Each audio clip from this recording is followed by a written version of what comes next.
say tonight, do not let me mess your company up. Okay, I'm serious. Because I get to blow in here, say a few words, and then Ben, you got to go back and run your company. And so put on your filter and just kind of use the stuff you think makes sense and discard all of the rest. But maybe there'll be an idea that keeps you from hitting a tree, or maybe I'll come to the rescue on one thing. Who knows what you can get done in kind of an hour, but we'll have some time. Now, here's what I want you to kind of remember.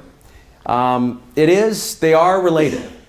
And if at any time in your entrepreneurial career you're thinking, man, I got a strategy problem, look at the one before it. Maybe it's because you don't have the right people at the table thinking with you in order to set the next strategy.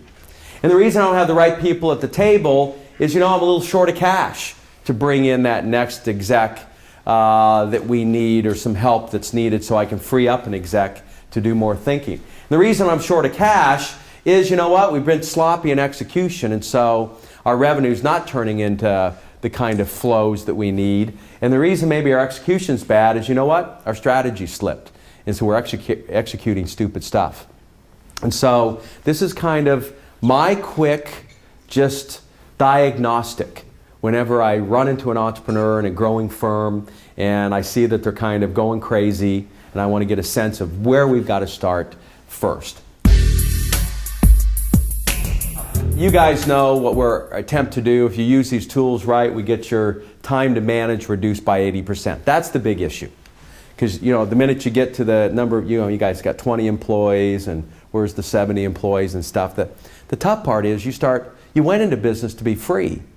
And then very quickly, you get chained to the business. And, we have the standard joke, entrepreneurs work half days, which is 12 hours. And you get to pick which half day you get to work. And it's fun in the beginning. But after a while, if you get sucked in continually to the day-to-day, you can't be out doing the market-facing activities that are necessary to really grow the business. I can't stand to implement any of what I taught in here, okay? This stuff is bad. Who wants to do daily huddle and be in meetings and measure stuff and sit and write plans? This is like the worst thing you would ever want to do. But I know you have to do it. And so, to me, the single most important decision you as entrepreneurs will ever make is who is the right number two. And if you were lucky and partnered in the beginning with somebody who's your kindred spirit but opposite, then you're even luckier. So that you can go out there and do that kind of market-facing, creative activity stuff, and then toss it over the wall to somebody who actually will catch it, organize it, and kind of make sure stuff gets out the door and delivered on time. I had to do that. I finally had to give up and realize I'm really bad at this stuff that I teach. That's why I teach. And I hired actually a friend of mine, and it's one of the things we recommend is the best number two is somebody you've worked with for quite a while. It's Bill Gates and Steve Ballmer, who go all the way back together at Harvard, where Michael Dell did not have that relationship with Kevin Rollins, and it blew up the company. And so that's how serious this decision is. And I wrote an article about how to hire the right number, how to find the right number two. And again, the hint, it's somebody you've already worked with, for quite a while in the past. And that's when it works out best. What I want to do is just pose 3 questions to you and build on what it is that you're learning here in this program. And that is my favorite quote of all time. And I want you to keep this in mind. The problem you have is you have a lot of answers. And as you start to get some employees, what's most important is that you switch from having answers to asking better questions. So we have the answers, all the answers. It's the question we do not know. And by the way, if you keep answering the questions, then you're going to get all the work. And remember, that's not your goal. Your goal is you owned every box on that people chart. Sales, marketing, operations. It's, me, me, me, me, me, me, me. If you have a partner, you split it in half. And all growing a business is figuring out which box you need to give away to somebody else. And I think Jim Collins was right here. This is your test.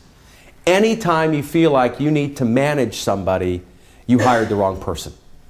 And if you feel like at any time you're smarter than they are in that field, that you could actually, if you had the time, could do it better than them, you hired the wrong person.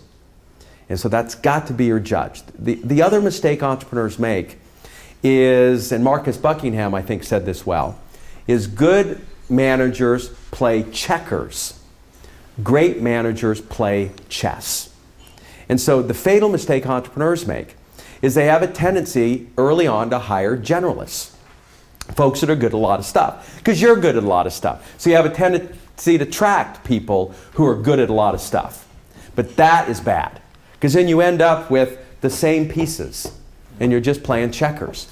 At about 10 employees, it's really critical that you start hiring chess pieces.